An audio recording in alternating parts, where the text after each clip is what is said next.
তো বন্ধুরা, সেদিন ছিল সোমবার আর আমি সারাদিন বসে বসে ল্যাদ খাচ্ছিলাম। আর আমার রাত 8:30টার সময় মনে পড়লো যে না, কোথায় যাওয়া যাক, কোথায় ঘুরতে যাওয়া যাক। তো তাই জামা প্যান্ট পরে রেডি শেডি হয়ে বেরিয়ে যাচ্ছি আমি স্টেশনের উদ্দেশ্যে, মানে আমাদের মদনপুর স্টেশন।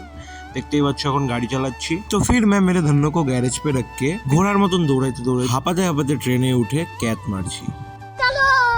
সবাই যা ভাবে সেম আমিও ট্রেনে উঠে দরজার সামনে দাঁড়িয়ে নিজেকে হিরো মনে করে কানে ইমরান হাশমির গান চালিয়ে ফিল নিচ্ছি। ফিল নিতে নিতে কখন যে কল্যাণী কাছড়াপাড়া ছেড়ে আমি হালি শহরে চলে এসেছি এটা আমি টেরও পাইনি। তারপরেই তার পরের স্টেশন নৈহাটিতে নেমে হাঁটতে হাঁটতে চলে আসলাম বড়মার কাছে। এইখানে কথাতেই আছে, ধর্ম হোক যার যার, বড় মা সবার। যেহেতু রাত প্রায় 9টা, তাই মায়ের মুখ্য দুয়ার বন্ধ ছিল। অগত্যা বাইরে থেকেই প্রণাম করে বেরিয়ে গেলাম নিজের গন্তব্যে। তো গাইজ চলে আসলাম নিজের গন্তব্যস্থলে নৈহাটি গঙ্গায় চা খেতে। তো গাইজ অর্ধেক চা খাওয়া হয়ে গেছিল। তারপর মনে পড়লো না, এটা তো শুট করা হয়নি, তাই শুট ফুট করে কাপটাকে ফেলে উল্টো দিকে হাঁটা দিতে দিতে আমি আবার ট্রেনে উঠে পড়লাম। আবারও সেই সেম প্রসেস ফলো করতে করতে মদনপুর অব্দি আমি চলে আসলাম।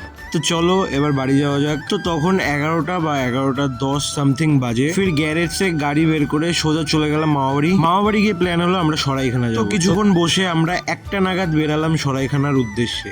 তো এখানে আমরা আছি 3 ভাই, শুভদা, শানুদা আর আমি। তো এখানটাও এসে সেই চা খেয়েছিলাম, তাই আর চায়ের শ্যুটটা করিনি। শেষ পর্যন্ত সেদিন রাতটা আমাদের এইভাবেই ঘুরে ঘুরে কাটলো। তো আজকের জন্য গাইজ এইটুকুই, টাটা।